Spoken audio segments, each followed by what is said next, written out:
ஐயோ போலீஸ், பையன் செத்து 2 நாள் ஆச்சியா. பையனையும் கண்ணில் காட்ட மாட்டேங்கிறீங்க. கொலை பண்ணவன் யாருன்னு தெரியல.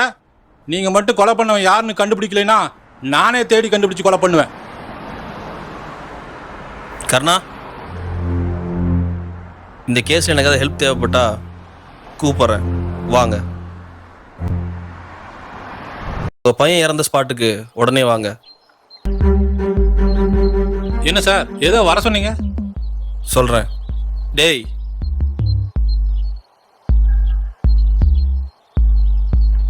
இவன் யாருன்னு தெரியுதா? தெரியும் சார், என் பையனோட ஃப்ரெண்டு தான். இவங்கிட்ட நீ என்ன சொன்ன? நான் ஒன்றும் சொல்லலையே சார். சார் என் ஃப்ரெண்டை இவர் தான் சார் கொலை சொன்னார். இல்லைன்னா எனக்கு கஞ்சா கேஸில் பிடிச்சி கொடுத்துன்னு பயமுறுத்தினாரு சார். அதனால தான் சார் நான் ஓர விட்டு ஓனேன் சார். சார் இவர் பொய் சொல்கிறாரு சார். டே என்ன சார் மட்டும் பேசிட்டு இருக்கிறேன்? கர்ணா, நீ சொன்ன கதையெல்லாம் ஓகே. இப்போ நான் ஒரு கதை சொல்லட்டுமா? உன்னுடைய பையன் ஒரு பொண்ணை காதலிச்சிருக்கான். ஆரம்பத்தில் நீ ஒத்துக்கிட்டு போக போகத்தான் உன் சுயரூபம் வெளியே தெரிஞ்சிருக்கு.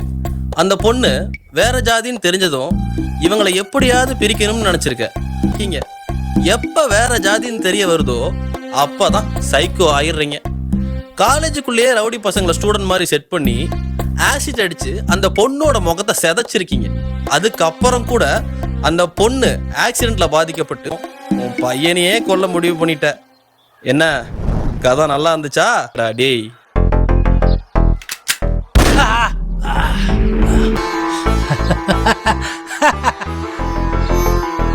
போலீஸ் எல்லாத்தையும் மோப்பம் முடிச்சிட்டான்டா. நானடா பண்ண என் சமூகத்துக்கு ஒண்ணுனா பெத்த பையனா இருந்தானா எவனா இருந்தான்டா கொல்லுவண்டா.